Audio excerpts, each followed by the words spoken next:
मुंबई आणि नाशिककरांसाठी सर्वात आनंदाची बातमी. Mumbai Nashik MEMU shuttle. मुंबई नाशिक प्रवास होणार सुसाट. वंदे भारतसारखी मेमो शटल सेवा लवकरच होणार सुरू.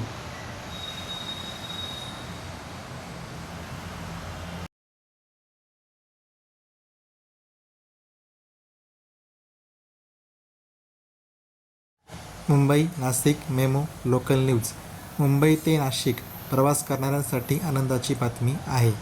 आता लवकरच मुंबई ते नाशिकसाठी मेमो लोकल शटल सेवा सुरू केली जाण्याची शक्यता आहे.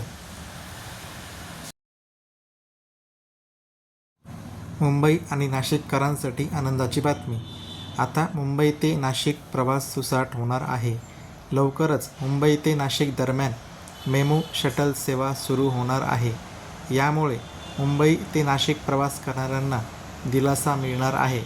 गेल्या अनेक वर्षांपासून या सेवेसाठी प्रयत्न सुरू होते. त्यांना आता यश येताना दिसत आहे.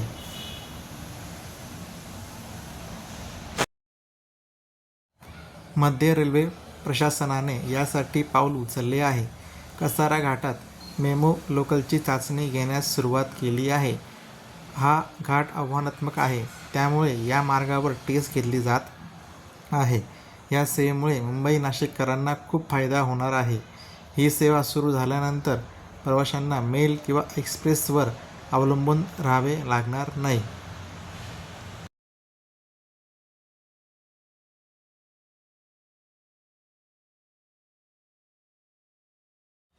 गेल्या काही वर्षापासून मुंबई ते नाशिक दरम्यान लोकल सेवा सुरू करण्याचा प्रयत्न केला होता, परंतु तांत्रिक कारणामुळे हा प्रकल्प यशस्वी होऊ शकला नाही. आता प्रशासनाने शटल सेवा सुरू करण्यासाठी चाचणी घेण्यास सुरुवात केली आहे. दीव वसई मार्गाप्रमाणे मुंबई नाशिक मार्गावर शटल सेवा सुरू करण्यासाठी पडताळणी सुरू आहे. या चाचणीत कसारा घाटातील चढ उतार मार्गावर मेमो लोकलची क्षमता तपासली जाणार आहे. मेमो लोकलची चाचणी कशी होणार? मेमो लोकलची चाचणी करताना कसारा घाटातील चढणीवर किती वीज पुरवठा लागतो ते चेक केले जाते. ही लोकल किती प्रवाशांनी भरून चढणीवर धावू शकते याबाबत पडताळणी केली जाणार आहे. घाटातील बोगद्यातून किंवा उतार मार्गावरून काही अडचणी येतात का त्याची तपासणी केली जाणार आहे.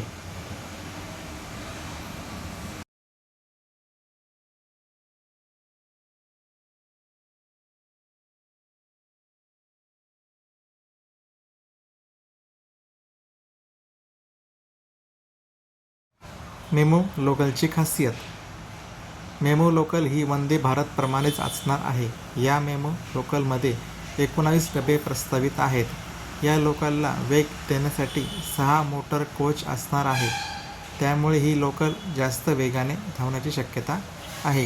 ही सेवा सुरू झाल्याने प्रवाशांना आरामदायी प्रवास करता येणार आहे.